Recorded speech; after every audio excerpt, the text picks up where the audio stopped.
wanti guddaan jijjiirame politikaan hawaasaatti gabbu'eera. Hawaasa seeneera. Wanti jijjiiramin ammayyuu paartiin politikaa hin jiru biyya kana. Paartiin politikaa poolisii hojiirra oolchuu barbaadu wixinatee sanarratti hundeeffamee uummata kakaasee filmaataan gaafa aangootti dhufu hojiirra oolcha. Amma paartiin akkasii hin jiru. Kan jiru yaaduma gaafa nuti jalqabne ka mirga bilisummaatiif qabsaa'u adda maalii adda ka jedhutu jira. Warri akka sanatti of hin moggaasinis akkaataan isaan itti hojjetan akkuma addaatti. Like front jechuudha. Akka paartiitti socho'aa hin jiran. Kanaaf gabaabaatti har'as paartiin hin jiru.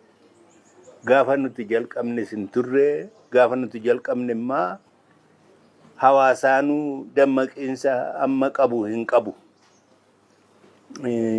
Kanaaf sababa kan ta'u politikaan haaraadha biyya kanatti. Hojiin politikaa iyyuu haaraadha. Politikaan biyya kana kan inni seene gaafa mangisti nuwaayifaa mootummaa nugusaa garagalchuu barbaadan sana. Gaafa sana jalqabee jechuudha politikaan lafa kanarraa biyya Itoophiyaa keessa. Sana akka sanatti jalqabuunsaa dhibdee gurguddaa hammarraa keessa nuti hin bahin nutti maddisiise jechuudha. Maaliif konspiraatooriyaalii ture. Akka biraa akkitti hojjetanis hin turre.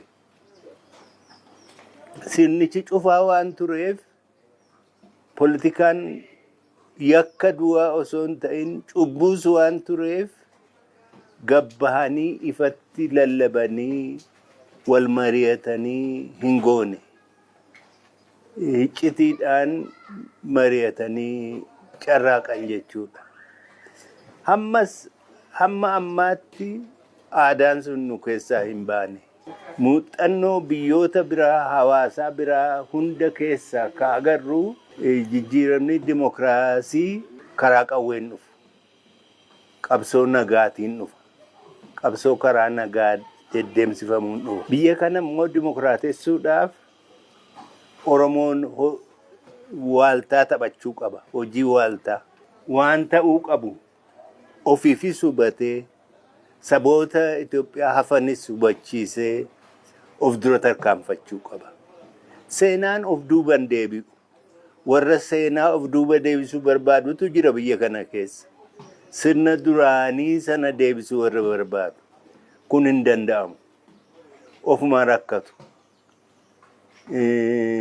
Amma haalli jiru haalli keessa jirru federeeshinii sabdaneessaa kana dimokiraatessuu yookaan immoo isan diiga yoo jedhame biyyichuma diiguudha.